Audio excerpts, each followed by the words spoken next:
तौहीद की अमानत सीनों में है हमारा, तौहीद की अमानत सीनों में है हमारा। आसान नहीं मिटाना नाम निशा हमारा, आसान नहीं मिटाना नाम निशा हमारा।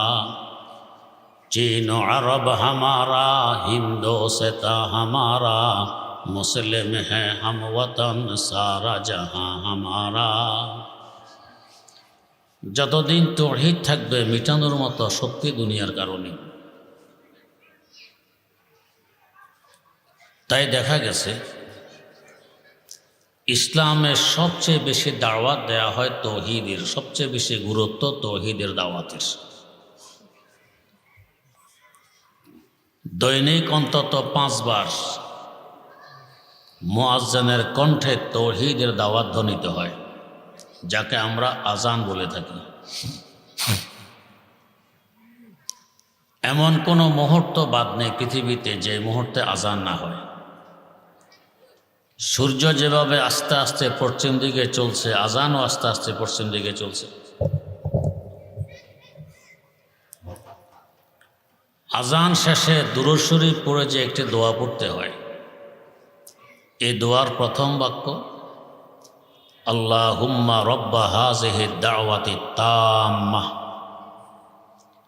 আজান নামক দাওয়াতকে দাওয়াতে তাম্মা তথা পরিপূর্ণ দাওয়াত বলা হয়েছে।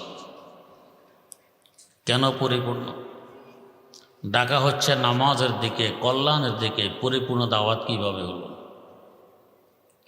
আজানের শুরু থেকে শেষ পর্যন্ত পুরোটাই তৌহিদে ভরা।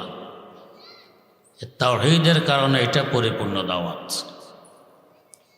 কিভাবে তাওহীদ হলো? আজানের শুরুতে মুয়াজ্জিন 4 বার উচ্চারণ করে আল্লাহু আকবার। একই বাক্য 4 বার উচ্চারণের হেতু কি? একবার বললেও তো চলবে। এর রহস্য হলো আল্লাহ পাক মৌলিকভাবে আমাদেরকে 4টি উপাদান দিয়ে সৃষ্টি করেছেন। এই 4টি উপাদান যথাক্রমে মাটি, পানি, বাতাস ও আগুন। আমাদের ভিতরে মাটি আছে, আমরা অহরহ বলে থাকি আমরা মাটির সৃষ্টি, কথা বাস্তব। আমাদের ভিতরে পানি আছে, মুখের ভিতরে পানি, নাকের মধ্যে পানি, চোখের মধ্যে পানি, ঘামের মধ্যে পানি, প্রস্রাবের মধ্যে পানি। আমাদের ভিতরে বাতাস আছে, নাক দিয়ে বাতাস গ্রহণ করি আবার ত্যাগ করি, ফুসফুসের ভিতরে বাতাস। আমাদের মধ্যে আগুন আছে, তবেই তো আমাদের লালা গরম, রক্ত গরম, প্রস্রাব গরম। যে পরিমাণ আগুন থাকা প্রয়োজন এর থেকে যদি কমে যায়, ধনুষ্টঙ্কর দেখা দেয়, নিউমোনিয়া শুরু হয়।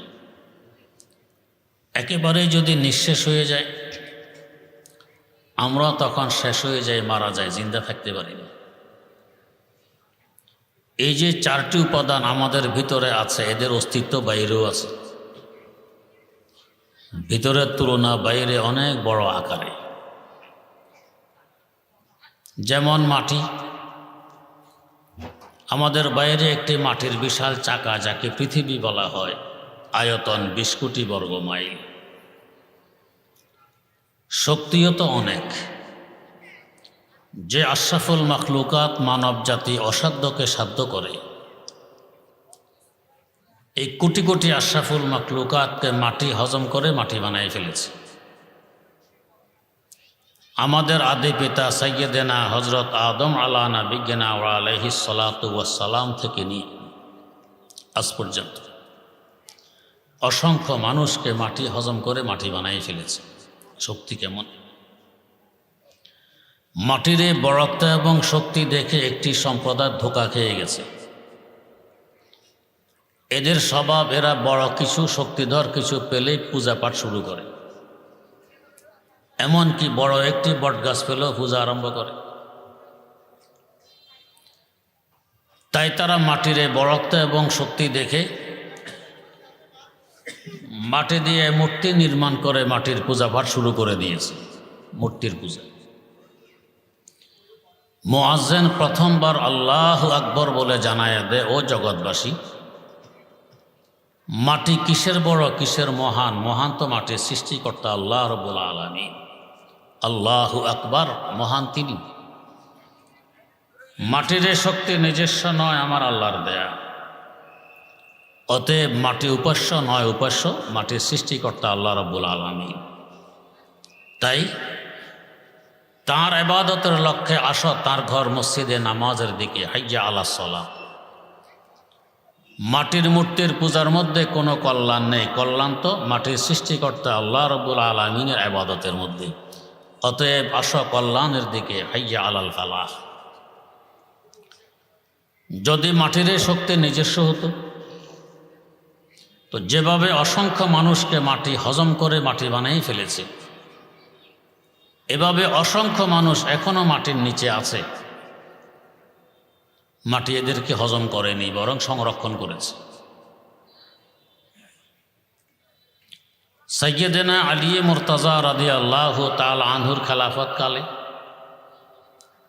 ইরাকে একটি যুদ্ধ সংগঠিত হয়, যাকে উষ্ঠ যুদ্ধ বলা হয়, জঙ্গে জামাল। এই যুদ্ধের দুইজন শহীদ সাহাবী 1958 সালের কথা স্বপ্নে দেখাচ্ছেন, আমাদের লাশগুলো স্থানান্তর করা হোক। মুফতিদের কাছে ব্যাখ্যা জানতে চাইলে তারা বললেন যে কবরের চতুর্দিকে একটু খনন করে দেখা হোক, কি অসুবিধা।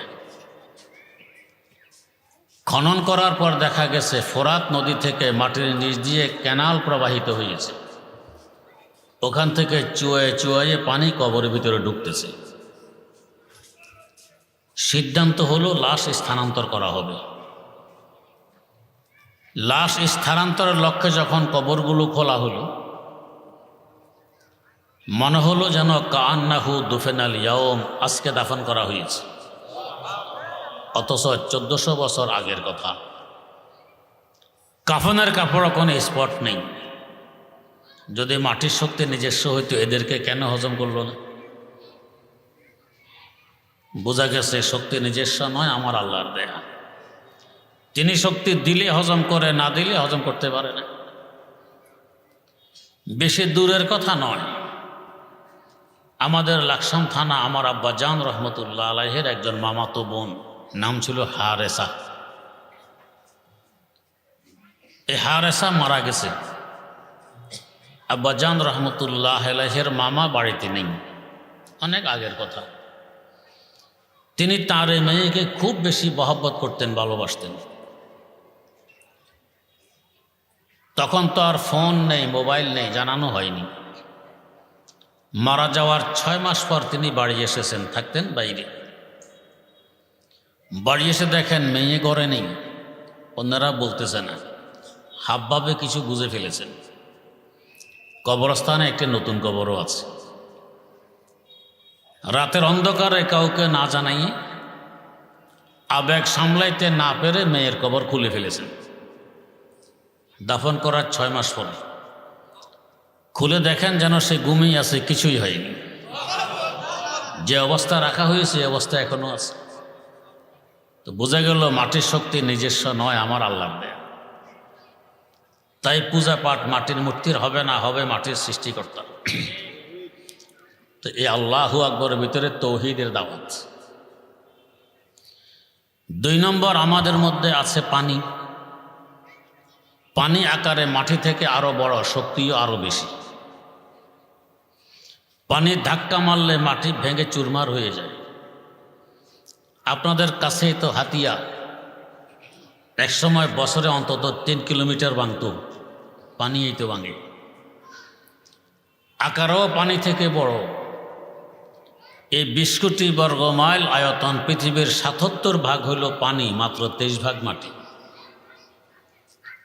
এক আটলান্টিক মহাসাগর 5000 কিলোমিটার চৌড়া, 9 কিলোমিটার গভীর।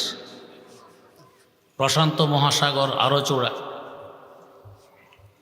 পানির বড়ত্ব এবং শক্তি দেখে ওই সম্প্রদায় এখানেও ধোঁকা খেয়ে গেছে। পানির পূজা পাঠ আরম্ভ করে দিয়েছে। গঙ্গা দেবীর পূজা, নাঙ্গল বন্দের স্নান, মুয়াজ্জিন দ্বিতীয়বার আল্লাহু আকবর বলে ঘোষণা দেয়, ও জগৎবাসী, পানি কিসের বড়, পানি কিসের মহান, মহান তো পানির সৃষ্টিকর্তা, আল্লাহু আকবর, মহান তিনি। পানির যে শক্তি তোমরা দেখছো, এই শক্তি পানির নিজস্ব নয়, মহান আল্লাহর দেয়া। অতএব পানি উপাস্য হতে পারে না, উপাস্য পানির সৃষ্টিকর্তা আল্লাহ রাব্বুল আলামিন। যদি পানির শক্তি নিজস্ব হতো, পানির বৈশিষ্ট্য, আমরা পানিতে গেলে পানি আমাদেরকে ডুবিয়ে ফেলে। বহু ঘটনা আছে, পানির উপর দিয়ে মানুষ হাঁটে, নামাজ পড়ে, পানি ডুবায় না। হাকিমুল ইসলাম আল্লামা কারি তৈয়ব সাহেব রহমতুল্লাহ আলাইহি লিখেছেন, একদিন হজরত রাবেয়া বসরিয়া রাহেমাহুল্লাহ, হজরত হাসান বসরি রাহেমাহুল্লাহ তাআলার বাড়ি আসেন কোনো প্রয়োজন। এসে জানতে পাইলেন হজরত হাসান বাড়ি নেই। না থাকলে কোথায় থাকেন রাবেয়ার জানা আছে, দজলা নদীর তীরে।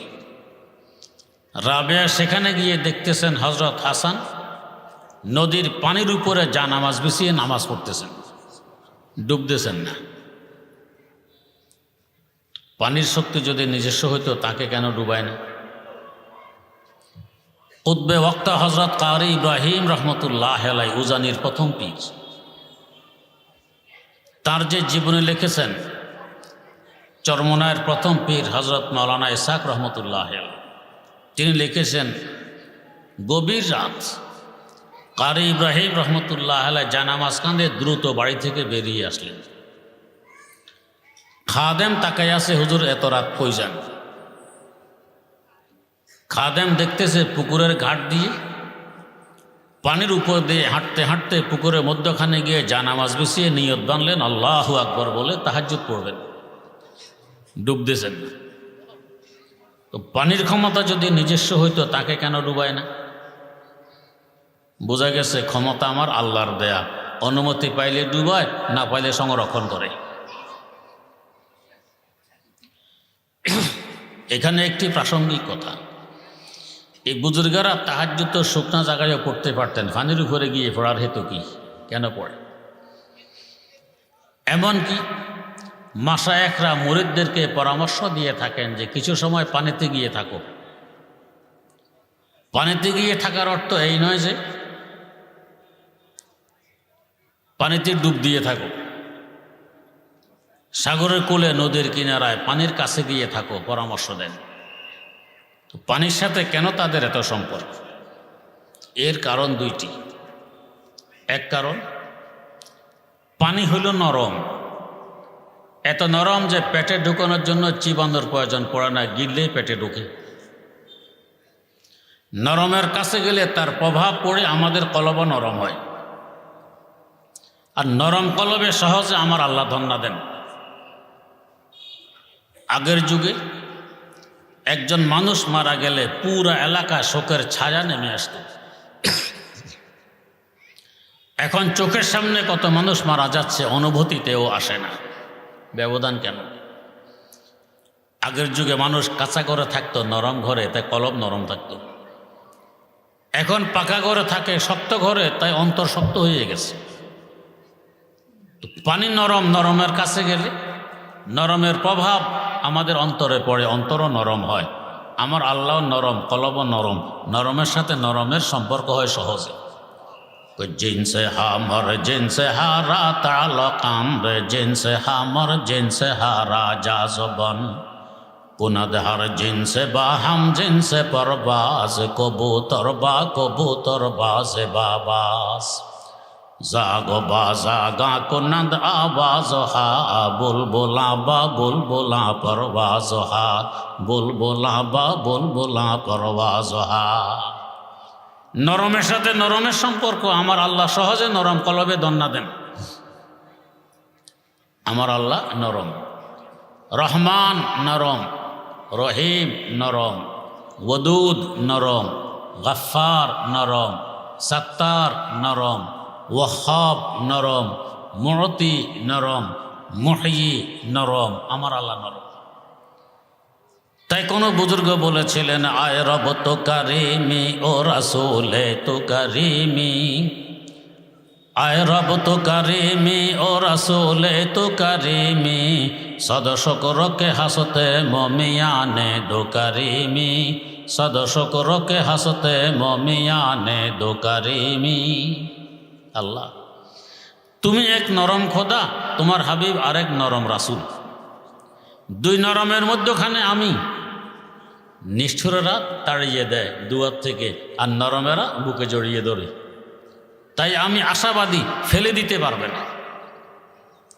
আল্লামা হালি মুসাদ্দাসে লিখেছেন, হামনে কে হ্যাঁ ইয়া বদ হ্যাঁ ফেরা খের হ্যাঁ তোমারে, हमने के हैं या बद हैं फेरा खैर है तुम्हारे, निस्बत बहुत अच्छी है मगर हाल बुरा है, निस्बत बहुत अच्छी है मगर हाल बुरा है। আল্লাহ, আমি নেককার হই আর বদকার হই, আমার সম্বন্ধ বড় উদ্দেশ্য। তোমার দিকে তাকাইলে আমি তোমার বন্দা, তোমার হাবিব সাল্লাল্লাহু আলাইহি ওয়াসাল্লামের দিকে তাকাইলে আমি তার উম্মত। সম্বন্ধ বড় ঊর্ধ্বের, তাই আশাবাদী, ফেলে দিতে পারবে। তো নরমের কাছে গেলে কলব নরম হয়, নরম কলবে সহজে আমার আল্লাহ দন্না দেন। তাই পানির সাথে বুজুর্গানে দিনের এত সম্পর্ক। 2 নম্বর কারণ, হাকিমুল ইসলাম আল্লামা কারি তৈয়ব সাহেব রহমতুল্লাহ আলাইহি লেখেন, তো কখনো দেখবে পানি কলকল কলকল শব্দে চলে, যখন দেখবে কলকল শব্দ চলতেছে বুঝবে পানি জিকিরে জলি জোরে জোরে জিকির করতে করতে চলতেছে। কখনো দেখবে নীরব নিস্তব্ধ, তখন বুঝবে পানি জিকিরে খফি তথা আস্তে আস্তে জিকিরে মগ্ন আছে। আমরা দেখি কখনো পানি তর্জন গর্জন করে লাফালাফি করে, জিকির করতে করতে একসময় তার ওয়াজদা চলে আসে, সে আর নিজকে নিজে কন্ট্রোল করতে পারে না, লাফালাফি শুরু করে দেয়। জিকিরওয়ালার কাছে গেলে কলবে জিকির জারি হয়। তাই পানির কাছে গিয়ে কিছু সময় কাটাও, তোমার কলব জিকির জারি হবে, তার প্রভাবে তুমি প্রভাবান্বিত হবে। পানির অপর নাম জীবন, সে অহরহ জিকিরে মগ্ন, জিকিরের কারণে তার অপর নাম জীবন। তুমিও জিকির করো, তোমার কলব জিন্দা থাকবে। কুতবে ওয়াক্ত কারি ইব্রাহিম রহমতুল্লাহ আলাইহির একজন মুরিদ ছিলেন আমাদের পূর্ব পাশের গ্রাম খিলে স্টেশনের কাছে। নাম ছিল কারি হায়দর আলী। তখনও মাইক আমাদের দেশে আসেনি, খালি মুখে আজান দিতেন, 5 কিলোমিটার দূর থেকে শোনা যেত। কি ইমানি শক্তি! আমি ছোটবেলায় তাকে দেখেছি, মাথায় টুপি নেই, গায়ে জামা নেই, গেঞ্জি নেই, পায়ে জুতা স্যান্ডেল নেই, শুধু লুঙ্গি আছে। কি শীত কি গরম, খালি গায়ে হাঁটতেন, মাঝে মধ্যে গেঞ্জি দেখতাম। জিকির করতেন আর চিৎকার দিতেন, শুধু গরম আর গরম। একদিন আমি আমার আব্বাজান রহমতুল্লাহ আলাইহির সাথে খিলা বাজারের দিকে যাচ্ছি, উনি এদিকে আসতেছেন। আমার দাদাজান রহমতুল্লাহ আলাইহি যেহেতু কারি ইব্রাহিম রহমতুল্লাহ আলাইহির মুরিদ ছিলেন, আব্বাকে খুব শ্রদ্ধা ভক্তি করতেন। আব্বাকে দেখে দিলেন এক চিৎকার। আমি জীবনে এত বড় চিৎকার কখনো শুনিনি। আমি তো ছোট্ট মানুষ, লাভ দিয়ে উঠছি।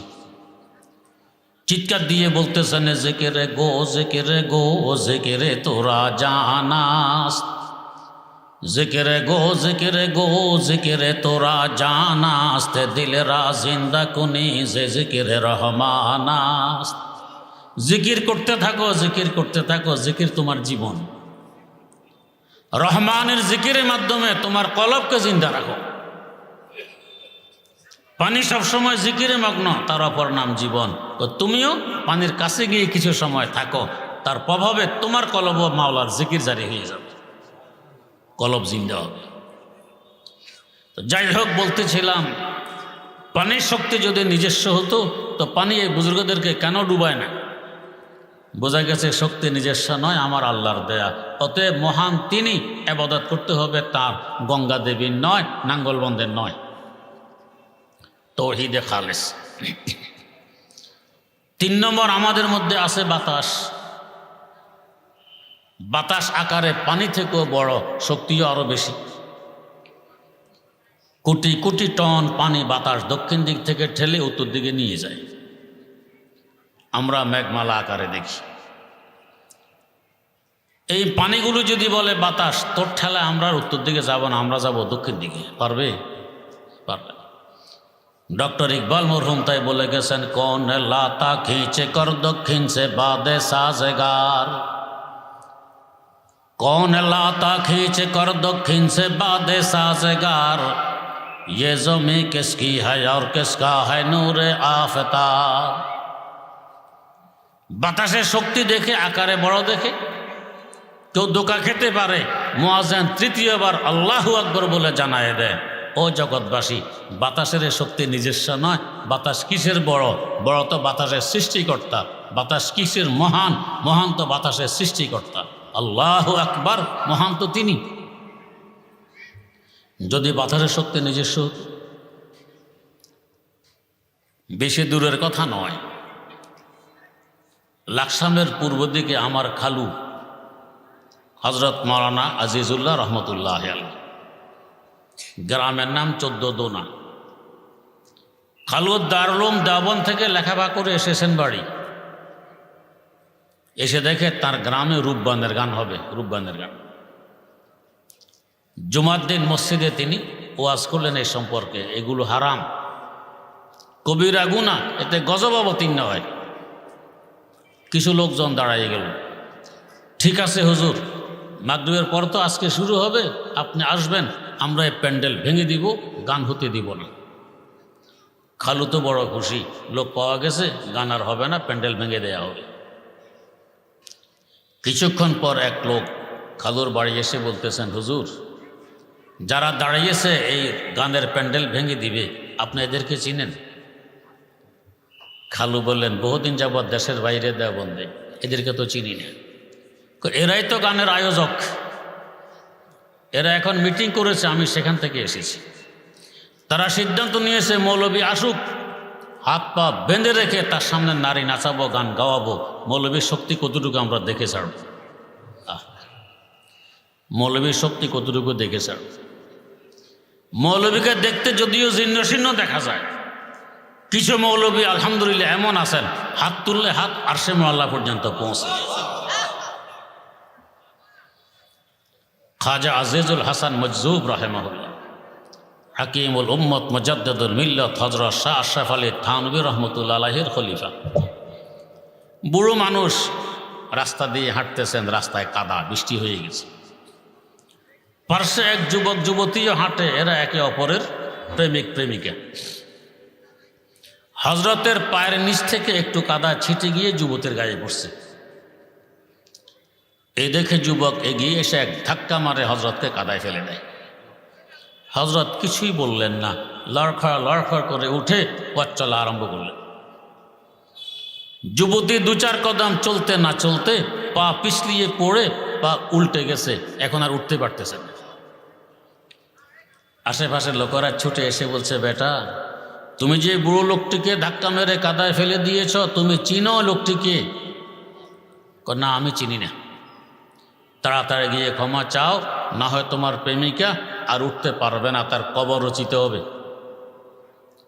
যুবক এসে বলছে, হুজুর, আমি আপনাকে চিনি না, আল্লাহর রাস্তায় ক্ষমা চাই। আল্লাহর ওলিদের মন কত প্রশস্ত।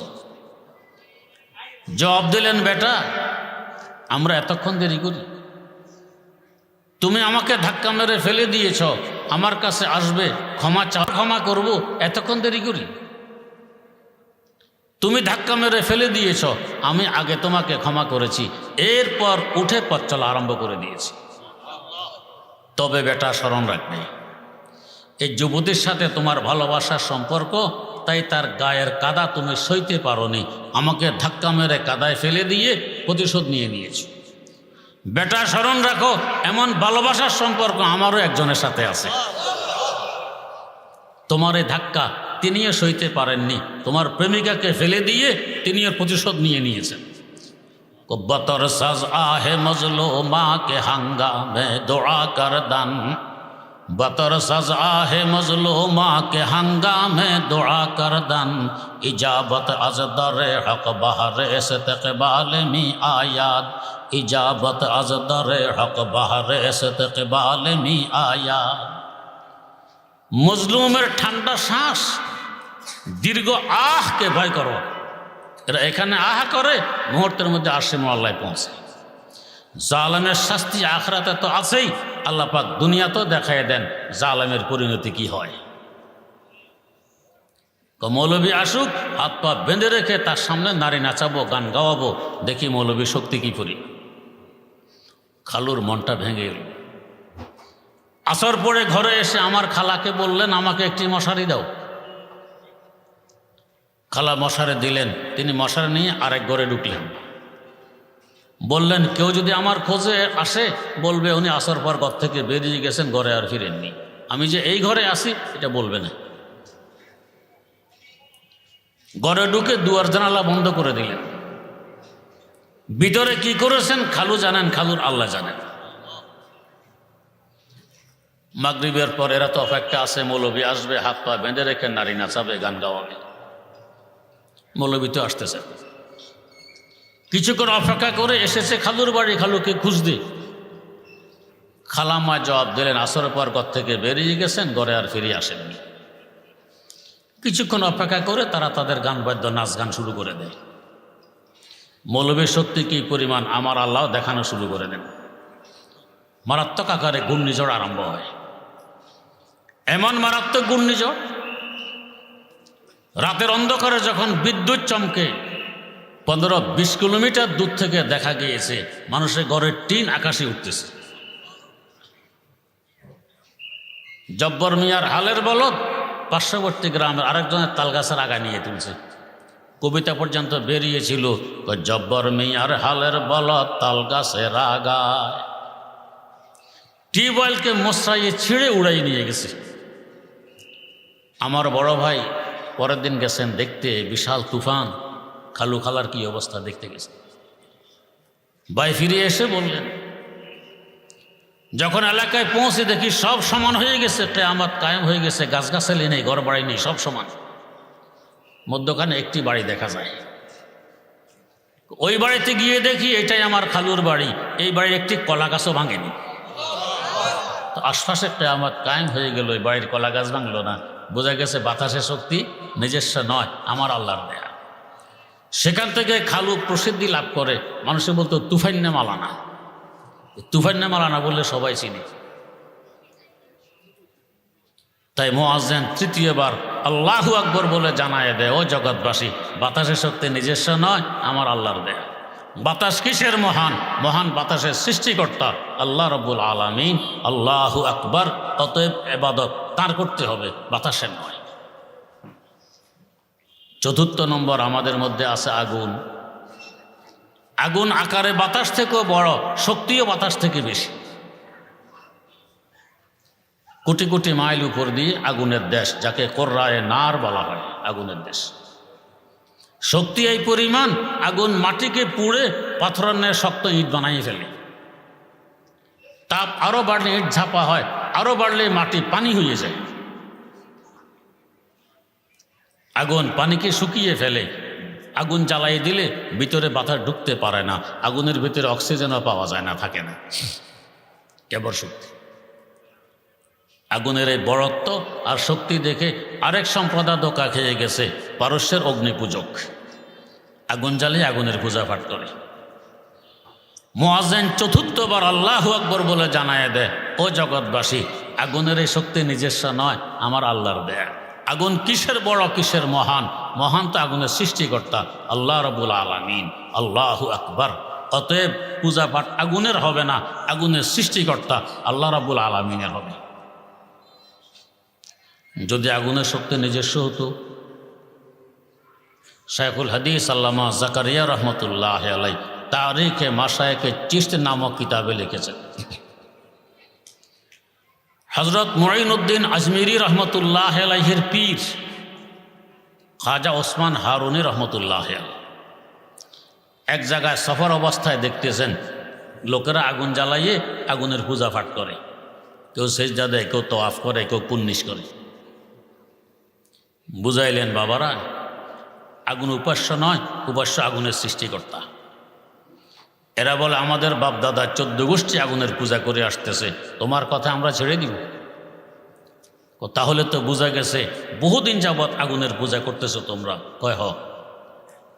তাহলে তো এতদিনে আগুন তোমাদের উপর সদয় হয়ে যাওয়ার কথা।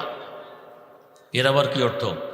তো একটি আঙ্গুল আগুনের ভিতরে ঢুকাও, যদি দেখো গরমের পরিবর্তে আরাম লাগে তো ঠিক আছে, বাধা দিব না, পূজা পাঠ আরও করো, কাজে লেগে গেছে। আর যদি দেখো আরামের পরিবর্তে গরম লাগে, জ্বলে যাচ্ছে, তাহলে পূজা করে কী লাভ হইল? আগুন তো সদয় হলো না। এরা বলে তুমি যে বলছো তুমি আগুনের সৃষ্টিকর্তার পূজা করো, তো তুমি একটি আঙ্গুল ঢুকাও, দেখে তোমার সৃষ্টিকর্তা তোমাকে রক্ষা করে কিনা। কেমন পরীক্ষা! উনি জবাব দিলেন, আমি আঙ্গুল ঢুকাবো না নিজেই ঢুকে পড়বো? আল্লাহু আকবার।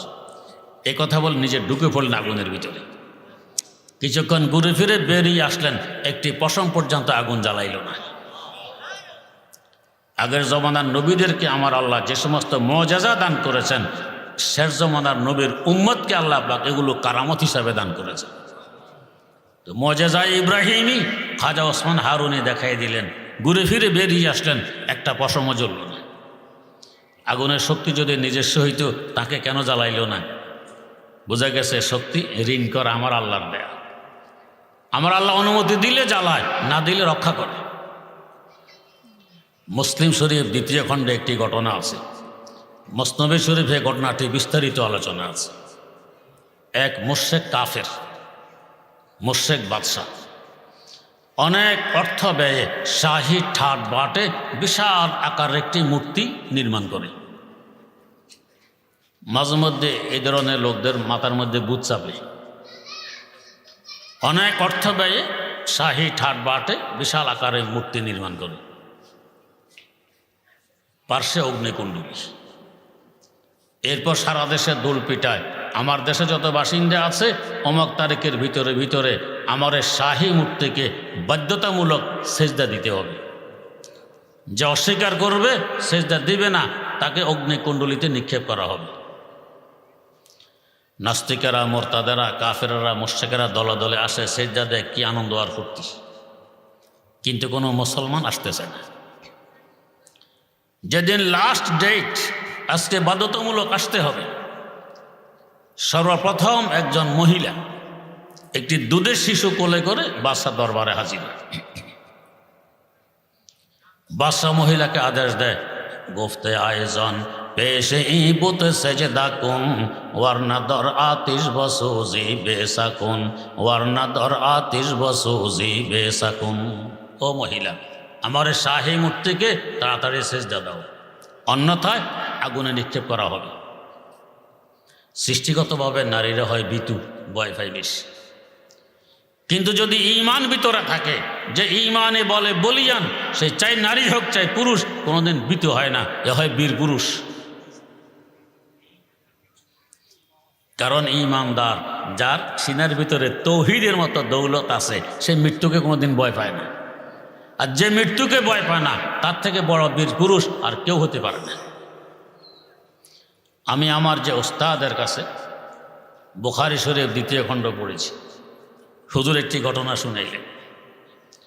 কলিকাতা থেকে একজন মুসলমান বোম্বে যাবে, রেলগাড়িতে উঠেছে।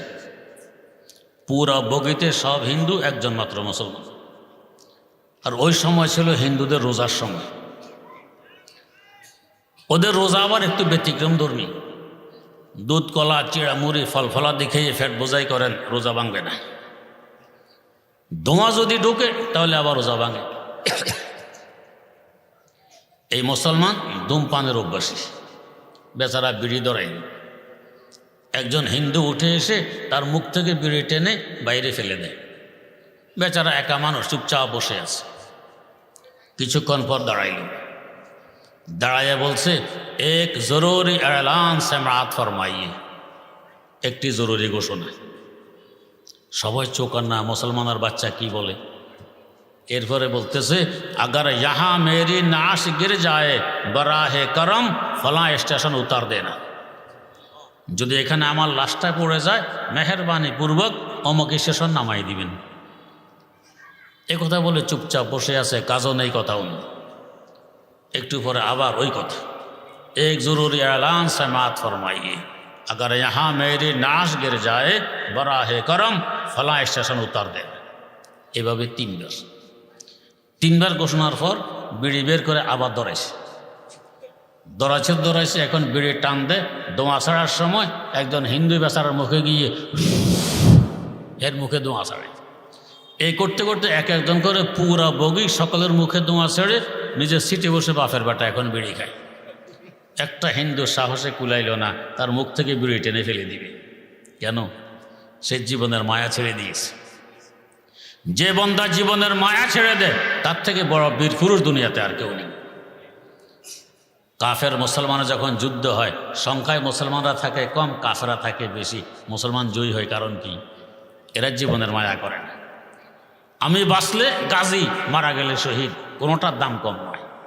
তো গাজী হ্যাঁ হামে গার হো ফাতা ওয়ারনা শাহাদত, গাজী হ্যাঁ হামে গার হো ফাতা ওয়ারনা শাহাদত, आयंदा मिले वरना मिले समझो गनीमत, आयंदा मिले वरना मिले समझो गनीमत। বাঁচলে গাজী, মরলে শহীদ। আর ওরা বুঝে মারা গেলেই তো শেষ, তো ওরা হয় কাপুরুষ। মহিলা যদিও নারী জন্মগতভাবে ভীতু হওয়ার কথা, ইমানি বলে বলিয়ে। যখন ইংরেজ খেদাও আন্দোলন চলছিল, করাচিতে একটি মহাসমাবেশ ডাকা হয়, 9 লক্ষ লোকের সমাগম হয়। সেই সমাবেশ ইংরেজদের পক্ষ থেকে অর্ডার আসলো, আজকের এই সমাবেশে যে ব্যক্তি সভাপতির নাম ঘোষণা করবে এবং যার নাম ঘোষণা করবে উভয়জনকে তৎক্ষণাৎ গুলি করা হবে। তাদের ধারণা এই ভয়ে এই সমাবেশ বন্ডুল হয়ে যাবে।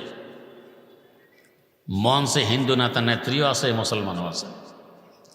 একজন আরেকজনের মুখের দিকে তাকায়, কে ঘোষণা করে মরবে, কার নাম বলে মারবে। এর মধ্যে আমার দাদা ওস্তাদ শাইখুল আরব ওয়াল আজম সৈয়দ হোসেন আহমদ মাদানী রাহিমাহুল্লাহ মাইক নিয়ে দাঁড়াইলেন। দাঁড়াইয়ে প্রথমে একটি শের পড়লেন, लिए फिरती है बुलबुल चोंचा में गोल, शहीद नाज़की तुरबत कहाँ है, शहीद नाज़की तुरबत कहाँ है। ও ইংরেজ বেনিয়ারা, মৌতের ভয় দেখাও। তোমরা মদ পান করাকে যে পরিমাণ ভালো না বাসো, আমরা মৃত্যুর সুরা পান করাকে এর থেকে কোটি কোটি গুণ বেশি ভালোবাসি। মৌতের ভয় দেখো। मुसलमान शांत होलो सर कटा सकते हैं लेकिन सर झुका सकते नहीं। এদের শির উচ্ছেদ হয়, নত হয় না। এরপর বিচক্ষণতার পরিচয় দিলেন, ঘোষণা করলেন আজ কি সদারত হোসেন আহমদ খোদ করেগা। আজকে সভাপতিত্বের দায়িত্ব হোসেন আহমদ নিজে পালন করবে। নিজের নামে নিজে ঘোষণা দিলেন, বললে আমি একা মরবো, আরেকজনের নাম বলে 2 জন মরবো কেন? এই বিচক্ষণতা একমাত্র মুসলমান আলেমদের, অন্যদের বিচক্ষণতা নেই। কিন্তু এখন গুলি আসতেছে না। আবার সেখান থেকে অর্ডার আসলো, খবরদার, যদি আমরা আরো 10 বছর ভারতবর্ষে ক্ষমতায় থাকতে পারি, আজ হোসেন আহমদকে গুলি করলে 10 বছর আগে ভারতবর্ষ ছেড়ে পালাইতে হবে। কিসের বদৌলত? তৌহিদ, তৌহিদ কি আমানত सीनों में है हमारा, तौहीद की अमानत सीनों में है हमारा, आसान नहीं मिटाना नाम निशा हमारा। चीन अरब हमारा, हिंदोस्तां हमारा, मुस्लिम है हम वतन सारा जहां हमारा, मुस्लिम है हम वतन सारा जहां हमारा। तो महिला যদিও সৃষ্টিগতভাবে দুর্বল, বিদ্যুৎ, ইমানে বলে বলিয়ান বাদশাকে 1.5 ঘন্টার জবাব শোনায় দিল। পেশে বুতহা সজদা করদান নাই হালাল, যাকে হুকমে আখোদা এ জুল জালাল, যাকে হুকমে আখোদা এ জুল জালাল। ও মুশরিক বাদশা, মূর্তির সামনে মাথা নত করা বৈধ নয়, এটা আমার আল্লাহর বিধান। তুমি যতই বলো আমি পারবো না। তর্ক চলছে বাদশার সাথে। এর মধ্যে এক পাষণ্ড হৃদয় এই মহিলার কোল থেকে দুধের শিশুকে টান দিয়ে অগ্নিকুণ্ডলিতে নিক্ষেপ করে। তাদের ধারণা সন্তানের দুরবস্থা দেখে মহিলা তাড়াতাড়ি মূর্তিকে সেজদা দিয়ে দিবে। দুধের শিশু আগুনে পড়ার পর আমার আল্লাহর কুদরত প্রকাশ হয়। দুধের শিশু আগুনের মারা যাওয়া তো দূরের কথা, তার জবান খুলে যায়। দুই হাতে তার মাকে ডাকতেছে, আন্দরা মাদর কে মান ই যা খোশাম গরচে দরসু রত্মিয়ানে আতশাম গরচে দরসু রত্মিয়ানে আতশাম। ও মা, খবরদার খবরদার, মূর্তির সামনে মাথা নত করে কপাল নাপাক করবে না, ঈমান হারা হবে না। মা স্বইচ্ছে আগুনে ঝাঁপ দেওয়ার পরীক্ষা করে নাও। যদিও দেখতে দেখা যায় আমি আগুনের ভিতরে, বাস্তবে এটা আগুন নয়, বাস্তবে ফুলবাগান। ও মা, সারা জীবন কানে শুনে এসেছ আল্লাহর খলিল ইব্রাহিম আলাইহিস সালামকে কমবক্ত নমরুদ আগুনে নিক্ষেপ করেছিল, আগুন হয়েছিল তার জন্য ফুল বাগানে পরিণত। মা, শোনার প্রয়োজন হবে না, স্বইচ্ছা আগুনে ঝাঁপ দাও, পরীক্ষা করে নাও আগুন কিভাবে ফুল বাগানে পরিণত হয়। কদর আতিশে জাফতে ওয়ারদ ইয়াসমি আন্দরা আসরার ইব্রাহিম বি কদর আতিশে জাফতে ওয়ারদ ইয়াসমি। দুধের শিশু ডাকে, মা স্বইচ্ছায় সকলের সামনে আগুনে ঝাঁপ দেয়। এরপর থেকে যত মুসলমান আসে, মা আর শিশু উভয়জনে ডাকে, ও মুসলমান ভাই, খবরদার খবরদার, মূর্তির সামনে মাথা নত করে ঈমান হারা হবে না, কপাল নাপাক করবে না, আগুনে ঝাঁপ দাও আর পরীক্ষা করো আগুন কিভাবে ফুল বাগানে পরিণত হয়। মার দুধের শিশুর ডাকে অসংখ্য মুসলমান অগ্নিকুণ্ডলিতে ঝাঁপ দেয়, ভিতরে আর জায়গা নেই। চতুর্দিক থেকে মুসলমান ভিড় করতেছে, ভিতরে ডুববে। মোরশেক বাদশাহ দেখে আশ্চর্য আর হতভম্ব, ব্যাপার কি, এতগুলি মুসলমান আগুনের ভিতরে একটি পশম পর্যন্ত আগুন কেন জ্বালায় না? ক্রোধ এবং গুসা সামাল দিতে না পেরে আগুনকে সম্বোধন করে বলছে, ও আগুন, কোথায় তোর সেই ক্রিয়া, কোথায় তোর জ্বালানোর শক্তি? যেখানে সেখানে তোকে লাগিয়ে দিলে জ্বালিয়ে পুড়িয়ে বর্ষ বানাইয়ে দিতি। অসংখ্য মুসলমান তোর ভিতরে একটি পশম পর্যন্ত জ্বালাস না, তার কারণ কি? আমার আল্লাহর কুদরত প্রকাশ হয়, আগুনের জবান খুলে যায়, আগুন জবাব দেয়, গোফতে আতিশে মানহুমা নাম আতিশাম আন্দরাত তাবদিনী তাবসাম আন্দরাত তাবদিনী তাবসাম। ও মোরশেক বাদশাহ, আমি সেই আগুন, যে আগুনের ক্রিয়া শক্তি জ্বালিয়ে পুড়িয়ে বর্ষ বানায় দেয়া। যদি পরীক্ষা করতে হয়, তুই আর তোর পুলিশ বাহিনী নিয়ে আমার ভিতরে আয়, আমি দেখাই দেই জ্বালাইতে পারে কি পারি না। এখান থেকে বোঝা যায় আগুনের শক্তি নিজস্ব নয়, আমার আল্লাহ অনুমতি দিলে আগুন জ্বালায়, না দিলে আগুন ফুল বাগানে পরিণত হয়। তাই মুয়াজ্জিন চতুর্থবার আল্লাহু আকবার বলে জানায় দে, ও জগৎবাসী, আগুন উপাস্য নয়, আগুন কিসের বড়, কিসের মহান। উপাস্য তো আগুনের সৃষ্টিকর্তা আমার আল্লাহ, মহান তো একমাত্র তিনি। আল্লাহু আকবার। তৌহিদে খালেস, আজানের শুরু থেকে শেষ পর্যন্ত তৌহিদের দাওয়াত, এই জন্য এটা পরিপূর্ণ দাওয়াত। রব্বা হাযিহি দাওয়াতি তাম্মা। তৌহিদ হলো মহাশক্তি, মুসলমানের সবচেয়ে বড় দৌলত, এর হেফাজত সবচেয়ে বেশি জরুরি। এই জন্য দিনে 5 বার পুরা দুনিয়ায় তৌহিদের ধ্বনি দেয়া হয়, যাকে আমরা আজান বলে থাকি। আল্লাহ রব্বুল আলামিন আমাদেরকে এই তৌহিদের মতো দৌলত সিনা ধারণ করে উভয়জাহানে ধন্য হওয়ার তৌফিক দান করুন। সুবহানাল্লাহি ওয়া বিহামদি, সুবহানাকাল্লাহুম্মা ওয়া বিহামদিক, আশহাদু আল্লা ইলাহা ইল্লা আনতা, আস্তাগফিরুকা ওয়া আতুবু ইলাইক।